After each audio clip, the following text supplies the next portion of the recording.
la cámara. Chavales que me estáis viendo, no tenéis futuro alguno, salvo que cambiéis, no que os cambien los demás, que luchéis para que os lo cambien. Eso está dicho del año 96. Si queréis, coger hoy, entrar en internet y pulsáis Informe Petras.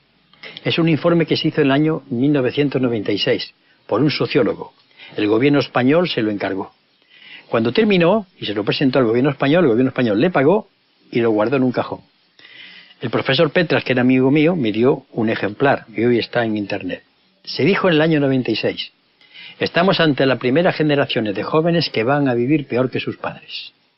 Pero dijo otra cosa terrible, y oíla bien, pero es una generación criada entre algodones, no está acostumbrada a la lucha. Este es el problema.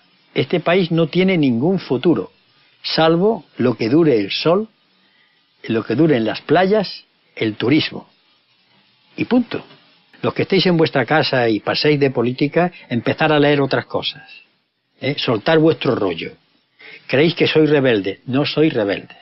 El rebelde es el que se cuestiona lo que hay. Porque le contestéis mal a vuestra madre, a vuestro padre, eso es falta de educación, pero eso no es rebeldía. Así que rebelde de pacotilla, leche.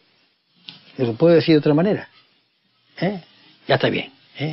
O porque los pantalones estos son los que molan, déjate de historia. La rebeldía, podemos cambiar esto. Lo que digo que así no lo vamos a cambiar nunca. Y hay que saber escuchar a otro y poner por delante la unidad, aunque sea renunciando a cosas, días muy amargos, días muy tristes, pero es así.